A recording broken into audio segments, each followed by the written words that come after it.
Good morning, everybody. Good morning. Good to see you as we start this new series called Love Handles. Who names a series Love Handles? When we first discovered that title, we thought, no way, we can't call this Love Handles. I mean, who wants to talk about their love handles, right?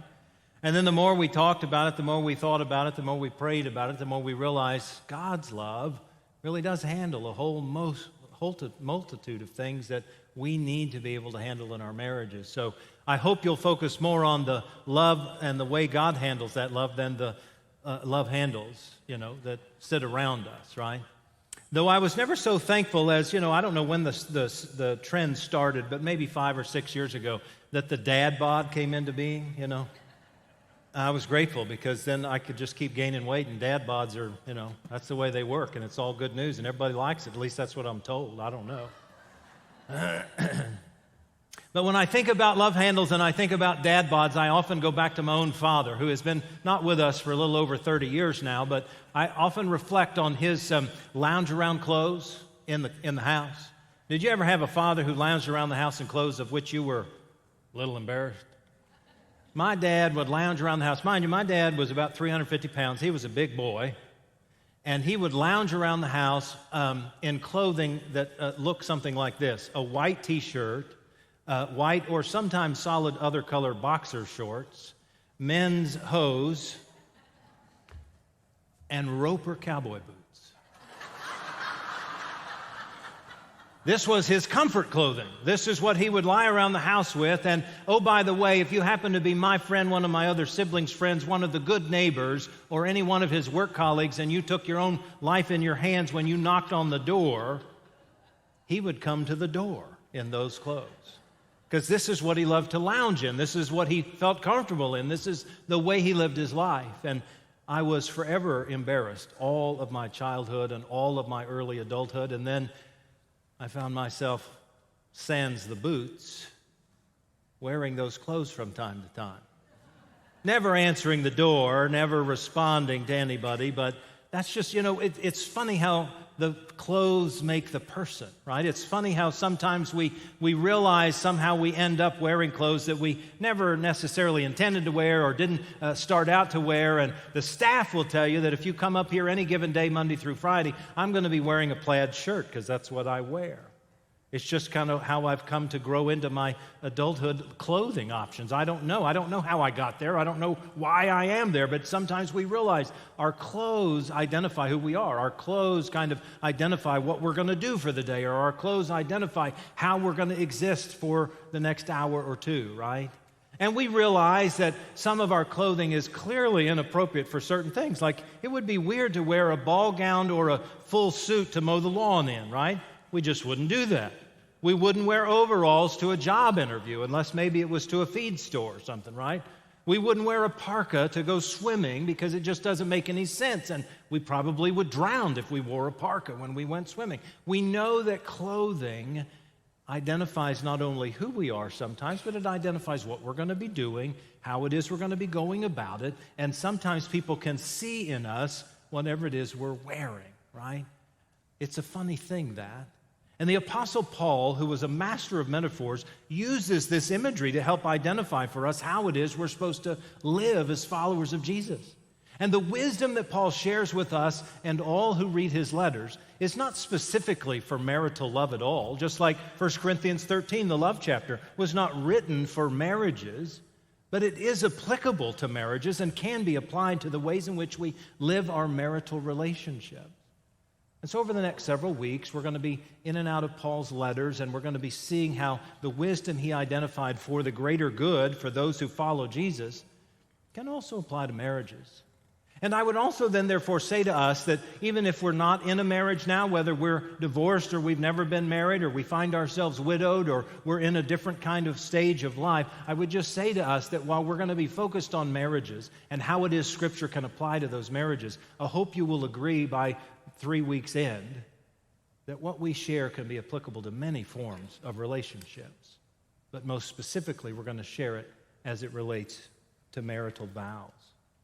So this morning, Paul is writing to the church at Colossae, and he has some wisdom about what it means to follow Jesus. And I just want you to listen, because he couches it in the language of clothing, and the clothing of love in particular. and the ways in which we ought to relate to each other. And there's some great insight here about how we ought to relate this to our marriages. Here's the way Paul puts it. As God's chosen ones, holy and beloved, clothe yourselves with compassion, kindness, humility, meekness, and patience. Bear with one another, and if anyone has a complaint against another, forgive each other.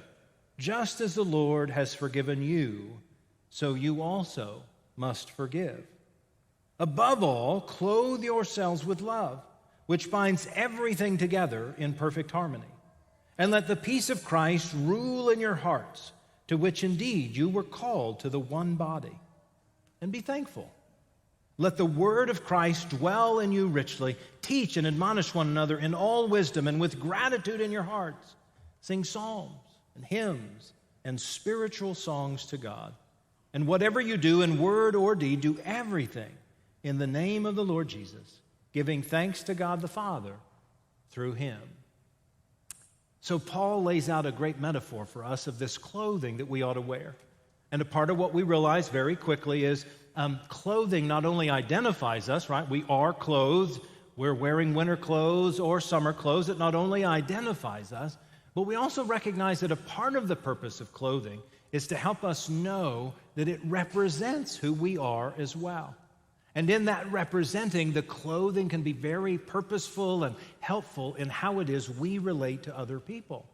And so Paul begins to align this behavior, these attitudes, in a way that helps us know how it is we're supposed to live.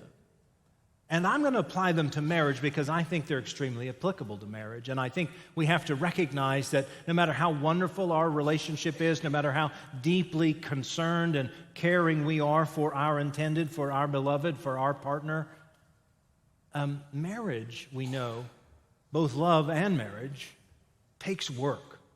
It's not a walk in the park, right? It's not a Hollywood movie. It's not newlyweds every single day. It's not a honeymoon all the time, right?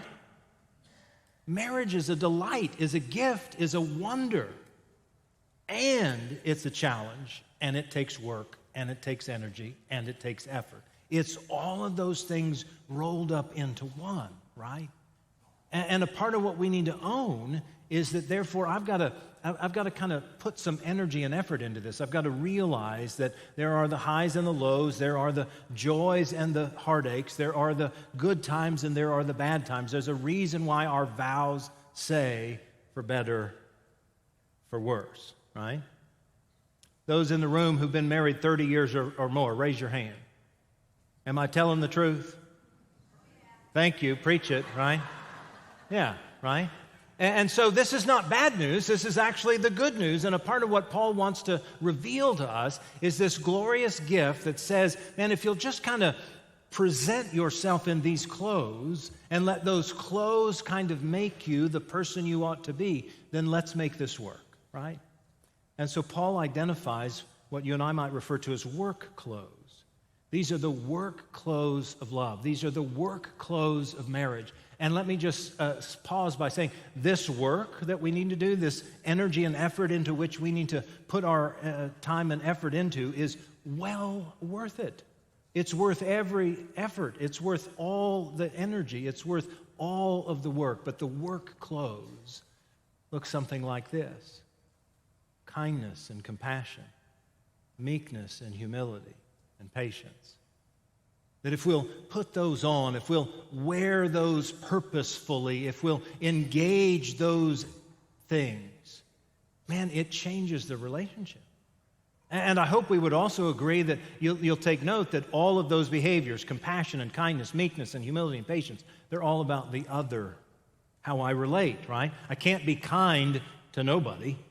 I can't have compassion for no one. Right? I can't be patient unless I'm engaged in another relationship, right? I can't be meek and humble unless somehow there's somebody else with whom I'm in relationship, right?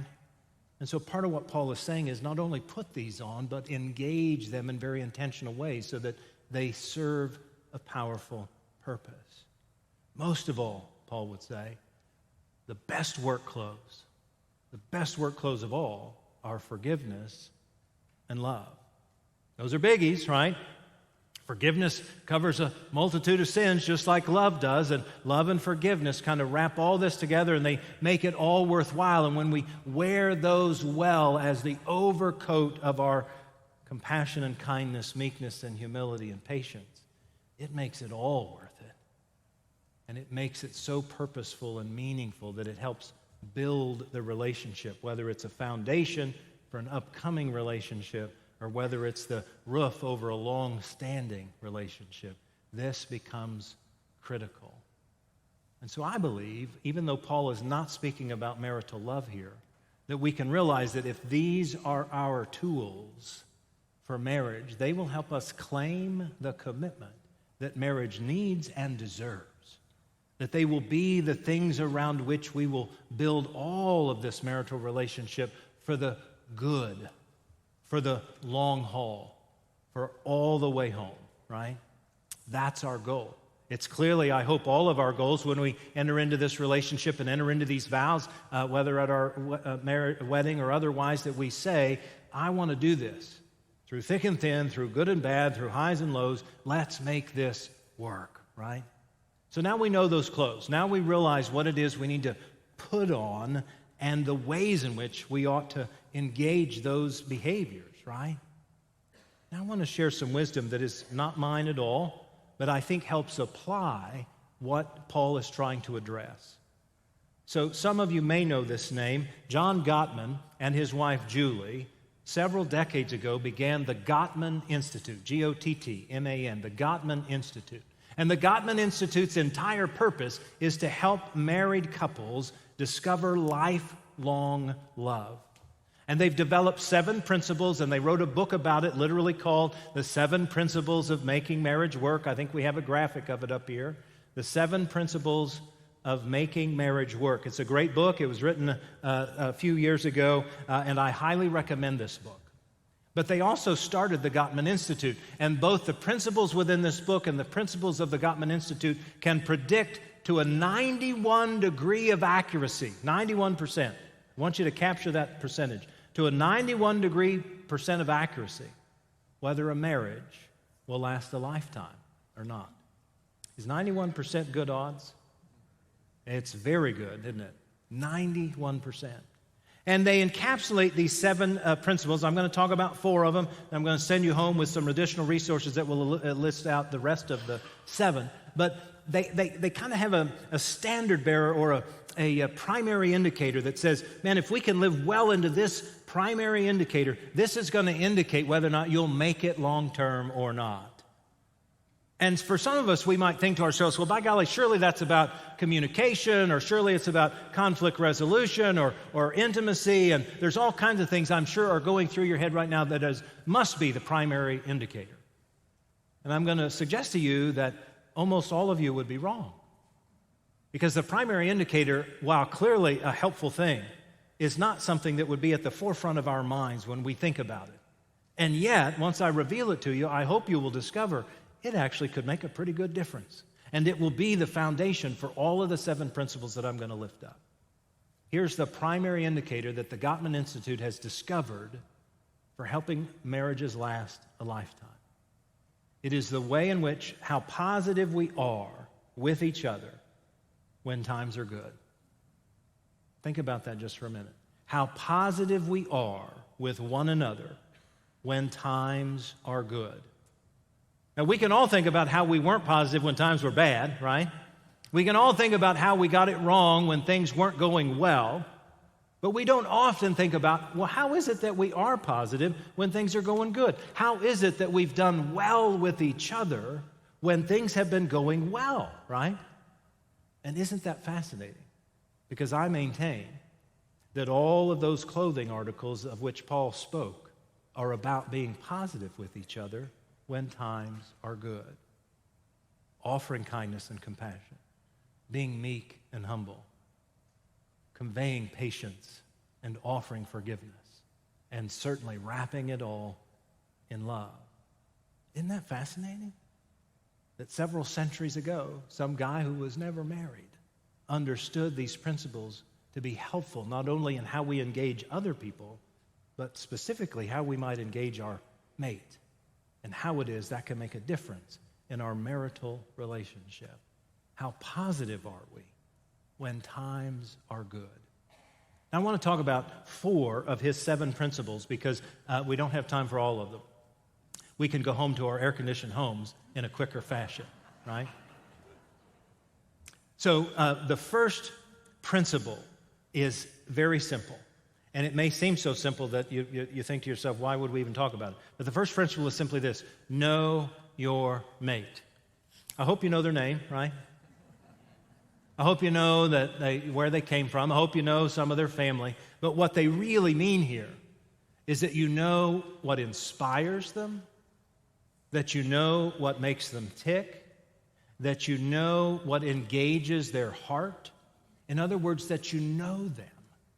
Do you know what motivates them at work? Do you know what challenges them at work? Do you understand what deflates them? Do you know what causes them concern? This is what the Gottmans mean. Know your mate. Invest in understanding everything about them. Invest in helping them to know that you care deeply. This goes to the kindness and to the compassion clothing that Paul writes about, right? That I care enough about you to hear you out. That I care enough about you to understand what gets you up in the morning. That I can finish your sentences and even your thoughts, right? Know your mate. This becomes critical because it goes to the whole concept of I genuinely care about you. I don't just care that you are in this house with me, or that maybe you help provide a dual income, or that maybe we can create kids together. I don't just cherish those things, but I cherish you as an individual. And I cherish everything there is to know about you. Know your mate. You know, Paul would write about this to another church actually as well, when he used that other masterful metaphor of the human body, talking about the body of Christ. And in 1 Corinthians chapter 12, he talked about the eyes can't say to the hand, I don't need you, and the head can't say to the feet, I don't need you. You see, this principle of knowing your mate basically says, I do need you. I need everything about you.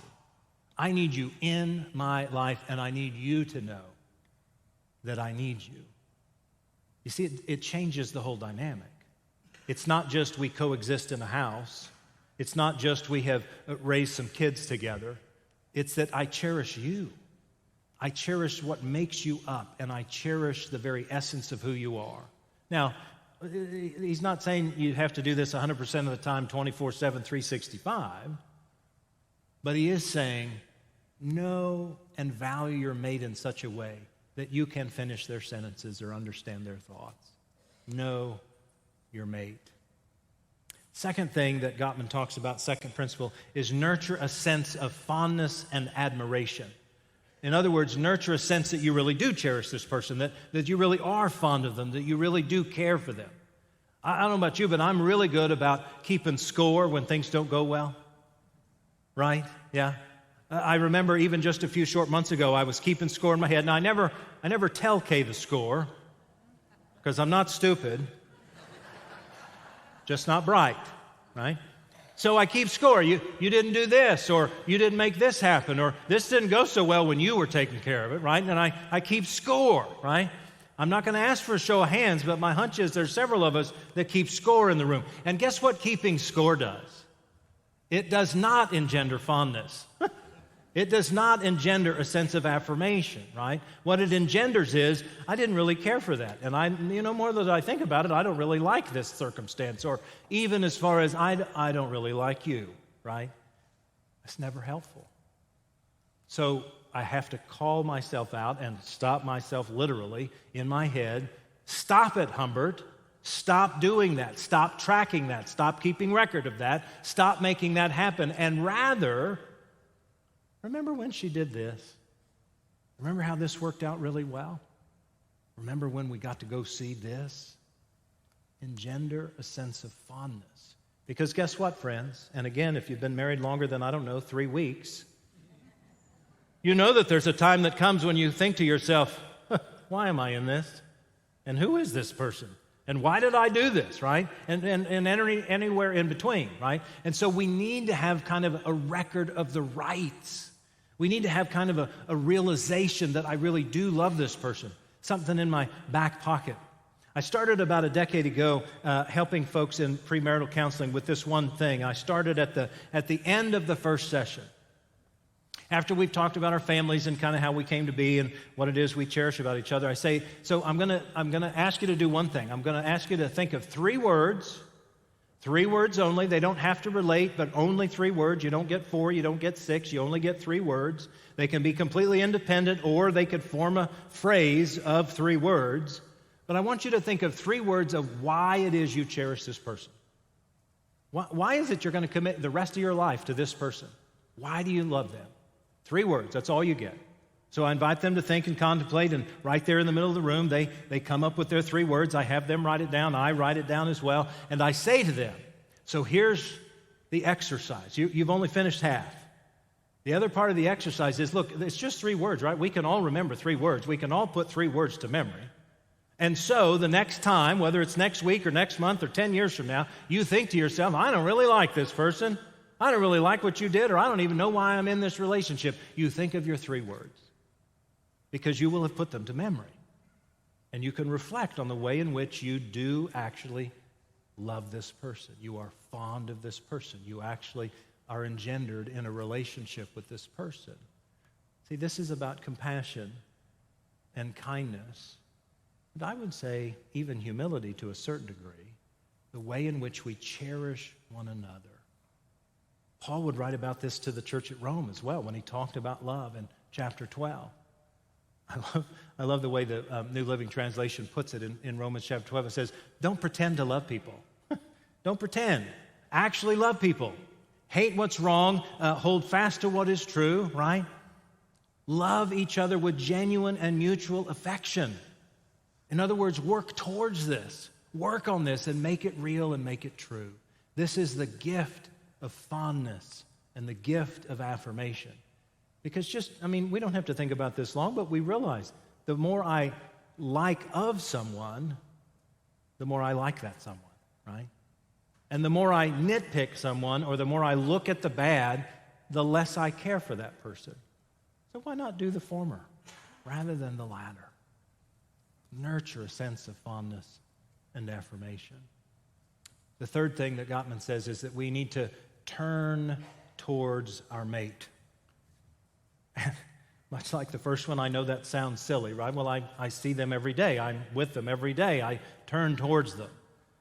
But they mean this both sort of physically and relationally. That is to say, when your spouse starts telling you about work or some other circumstance about which you really don't care, listen. Affirm. You don't have to solve. You don't have to repair. You don't have to make good. You don't have to do any of that. Just turn to them and listen. Acknowledge that this is real for them.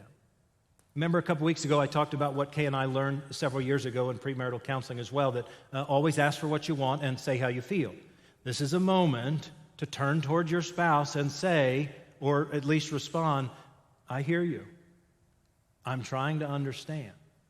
How can I help? But just affirm them and acknowledge that this, whatever this is, whether it's a crisis or a celebration, turn to them and affirm them. Guess what? This goes to the crux of the matter at the very beginning, right? How positive are we when things are going well? This is a way to earn points quickly and easily. Give your attention. Just listen. Now, guys, I know this is hard. And I know if you're like me, your eyes glass over every once in a while. But stick with it. Hang in there. And acknowledge that this means something. That this is a valuable moment, right? The psalmists get it, and the psalmist is, all the psalms are powerful ways of the writer speaking up to God and sort of sharing our emotion and sharing our feelings to God. And Psalm 133 expresses this just kind of succinctly. Look how good and pleasing it is when families live together as one. In this moment, when we face each other, we're acknowledging that we love each other. We're accepting that we're in this together. There's no greater harm that we can do than in these moments we ignore, we cast off, or we turn the other way. Because what we've said in that moment is, I don't value you, and I really don't care about whatever this issue is. And you can see, and my hunch is you've probably felt in your own relationship at some point, when your mate did this to you. And it hurts. And bit by bit, moment by moment, it chinks away at the relationship. So turn toward your mate and let them know that you love them. Fourth thing, let your mate influence you. Think about it just for a sec, right? I mean, we married this person for a reason, right? There's something about them we cherish. There are values or morals or behaviors or attitudes or thought processes or feel. There's something about this person we cherish.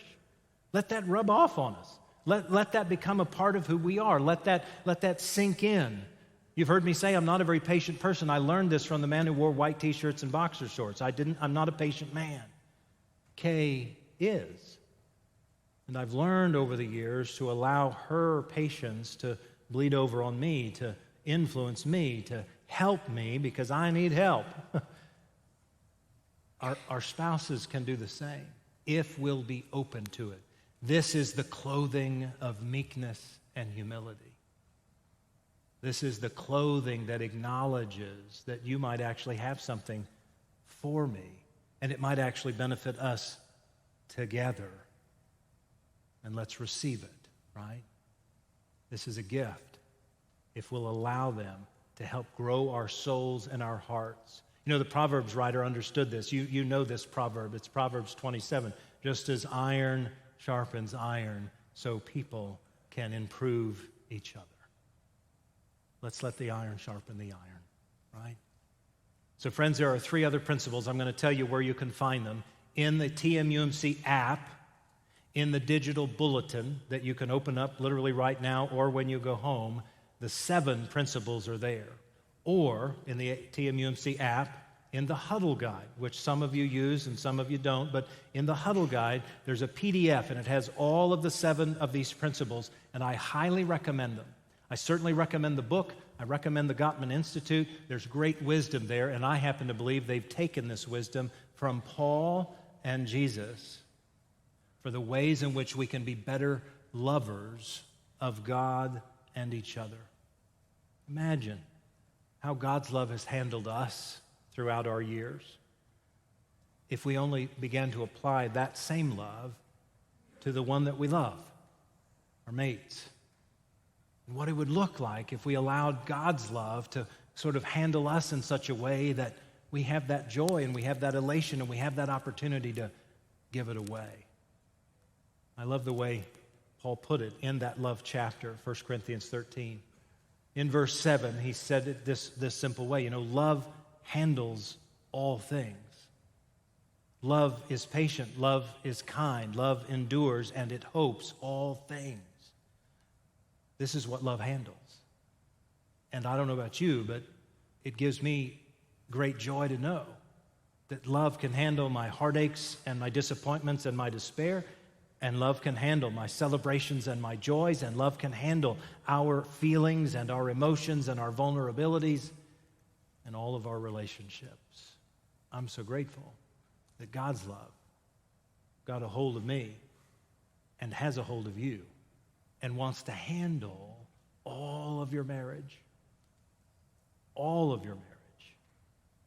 If only we'll just clothe ourselves with the rich goodness of kindness and compassion, meekness and humility, patience and forgiveness, and most of all, the overcoat of love.